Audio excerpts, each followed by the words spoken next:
Jangan lupa subscribe channel Jurnal Brother karena di sini banyak kali ini konten yang sangat bermanfaat dan berfaedah. Ada juga konten yang non faedah. Yang penting subscribe untuk semangat untuk berkarya. Oke teman-teman, di Jurnal Brother balik lagi ya bareng gue Rijiganto. Di sini gue nggak sendirian, yaitu gue ditemenin sama Dila. Nah, oke, kita udah mematuhi protokol kesehatan ya, nggak apa-apa kita buka aja biar ngobrolnya lebih santai. Jadi di video kali ini kita akan membahas mengenai tentang perjalanan kisah di Jepang dan juga tentunya nanti ada kisah mistisnya.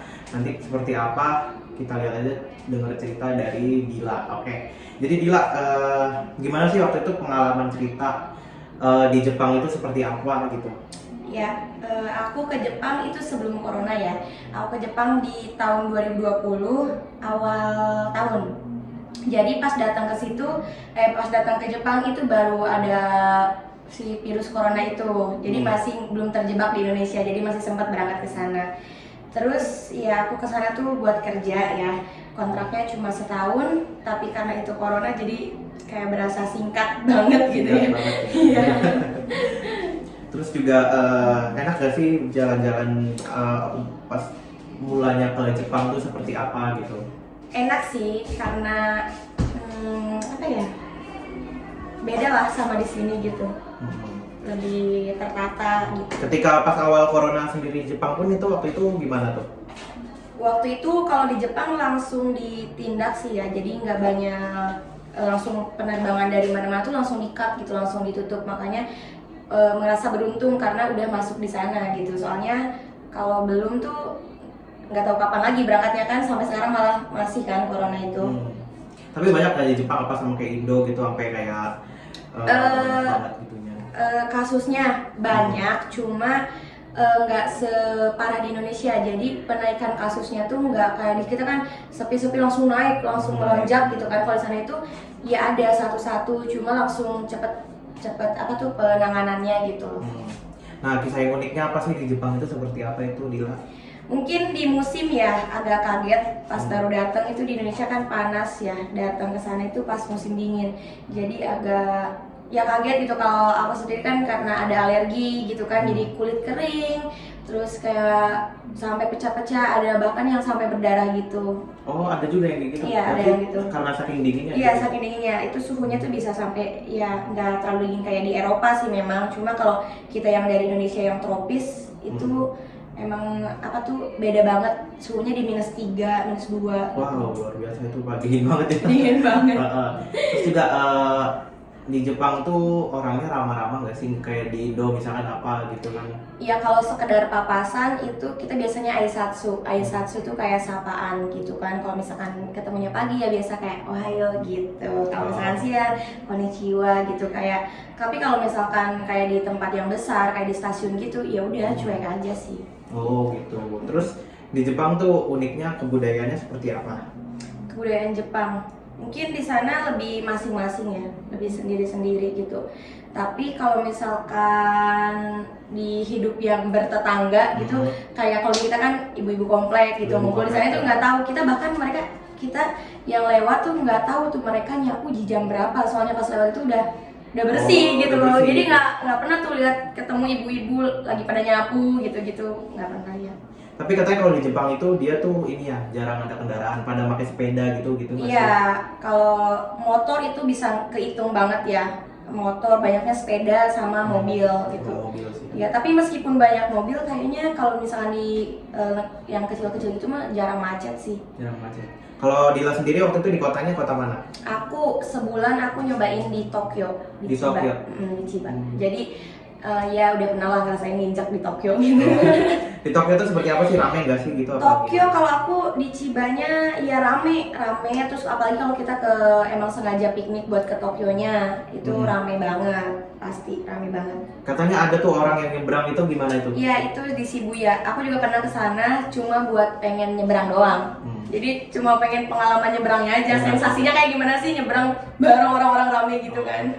Itu emang udah budayanya mereka apa gimana sih? Enggak sih, emang karena itu dari pusatnya gitu ya mungkin. Jadi mereka juga yang datang ke situ tuh, si turis-turis tuh emang ke situ emang cuma buat nyebrang gitu. Oh, jadi cuma nyebrang doang. Yang uniknya di Tokyo itu apa? kalau Tokyo banyak ya pilihannya, kayak tempat wisatanya lebih banyak gitu kan, terus emang pusat kota juga, jadi kayak restoran Indonesia juga ada kalau di Tokyo, kayak masjid gitu-gitu itu juga ada di Tokyo. Di Tokyo sendiri Dila sebulan di Tokyo ya. Itu apa sih yang unik yang Dila suka sendiri dari Jepang itu apa? Ya aku suka ya. Disiplinnya, terus kayak penjalan kaki itu kita tuh kayak ya udah gitu, ngerasa ada akses banget buat pejalan kaki, nggak kayak di sini itu ngerasa nggak aman kan kalau jalan kaki di pinggir jalan gitu kan, terus kayak copet gitu-gitu memang mungkin ada ya, cuma nggak sebanyak di sini gitu, terus bersih itu sih yang paling kelihatan bedanya dari Indonesia. Iya.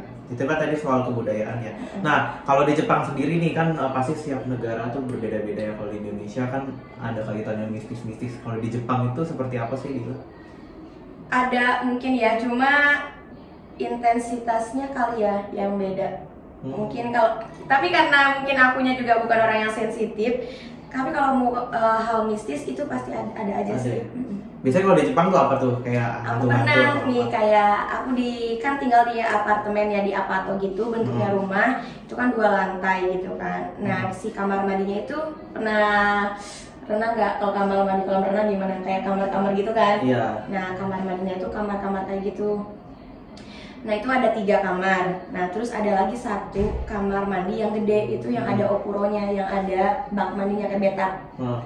Nah di situ kan kita kan di Jepang itu kayak ngatur suhu buat air tuh di luar tuh ada pencetannya kayak sampai beberapa derajat gitu, boleh. Nah itu lagi kumpul-kumpul tuh, kita kan balik kerja tuh jam 2 malam. Jam 2 malam? Iya, atau jam 12. Nah kita kan suka mager kan mau mandi, jadi santai-santai dulu tuh. Nah kalau itu kan kalau dipencet-pencet tuh bunyi, ada suaranya kan, ini nyalain air katanya gitu kan.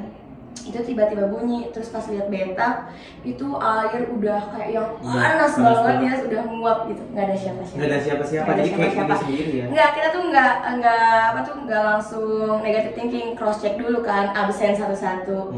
Ini kamu nyalain air nggak ada yang nyalain air. Ya udah, aku matiin, itu kamar mandi udah menguap, kaca juga udah menguap semuanya. Itu bathtub penuh panas, air panas semua. Itu sih. Terus satu lagi yang paling ini mungkin setan Indonesia juga sering ya kalau menyerupai gitu. Ya menyerupai itu. Pernah sih. Apa itu kayak maksudnya? Kan kalau di Indonesia kan identik dengan yang kayak pocong. Kalau yang bentukan kayak gitu belum pernah sih. Tapi kalau kita baca manga gitu-gitu kan yang horornya tuh emang bentuknya aneh-aneh kan gitu ya. Tapi alhamdulillah sih belum pernah lihat, paling kayak lihat ya sekelebat doang, itu mah kayak di sini juga banyak gitu kan. Kalau kisah horornya di Jepang sendiri itu sama nggak sih kayak Indo? Apa hantu versi mereka tuh beda gitu? Iya mungkin beda, tapi aku nggak pernah dengar sih karena dari orang Jepangnya sendiri. Paling cuma kalau nakut-nakutin ada obake gitu. Obake kan artinya setan obake. Gitu kan. Obake katanya. Ada obake nggak katanya di sini atau gimana gitu. Paling ya kayak orang-orang menyerupai aja sih, kayak lewat gitu. Terus juga yang yang paling berkesannya di Jepang tuh apa nih menurut Dila gitu? Apa ya? Berkesan semua sih, jadi bingung ya, berkesan semua ya. Jadi selama pengalaman di Jepang berapa tahun Dila? Setahun aja. 1 tahun aja ya? Setahun aja, dan itu ngerasain 4 musim sih, jadi ya puas lah. 4 musim ya? Yang musim. paling bagus tuh musim gugur ya, apa musim? Musim semi apa sih? Iya, kalau dari buat jalan-jalan ya paling enak itu musim semi, kalau enggak musim gugur. Kenapa? Suhunya itu stabil, meskipun panas nggak yang panas, dingin juga nggak dingin. Jadi suhunya tuh sekitar di 13 atau 15 derajat. Enak kan buat jalan-jalan. Iya. Lagi pas musim itu ya apa bunga sakura, Iya, itu pas sakura lagi gitu. musim semi ya itu ya. Semi. Itu enak banget kayaknya ngelihatnya tuh gitu kan, kayak di Tokyo atau mana. Tapi paling lama di kota mana Dila? Yang lama itu aku di Nara. Di Nara itu di bagian bawah, jadi kalau musim dingin itu saljunya nggak banyak, kayak cuma di momen-momen tertentu aja turun salju gitu. Oh gitu. Tapi ada rencana mau ke Jepang lagi mungkin?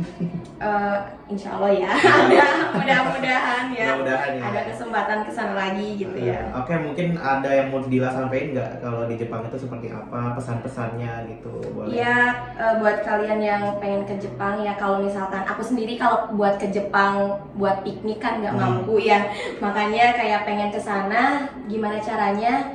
tapi nggak ngeluarin duit buat piknik gitu, soalnya kan nggak punya ya duitnya, jadi makanya kesana cari-cari informasi tentang magang Jepang, makanya kemarin dapet kan.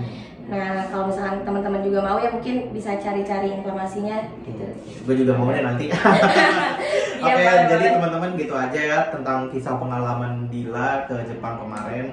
Jadi Jepang itu negara yang indah juga Iya, ya, indah. banget. Mudah-mudahan nanti gue juga bisa ke Jepang, amin. Amin ya. Jadi itu aja, cukup sekian, dan jangan lupa saksikan di YouTube channelnya Jurnal Brother. Jangan lupa like, komen, dan share. Dan kalau kalian misalkan ada pengalaman-pengalaman boleh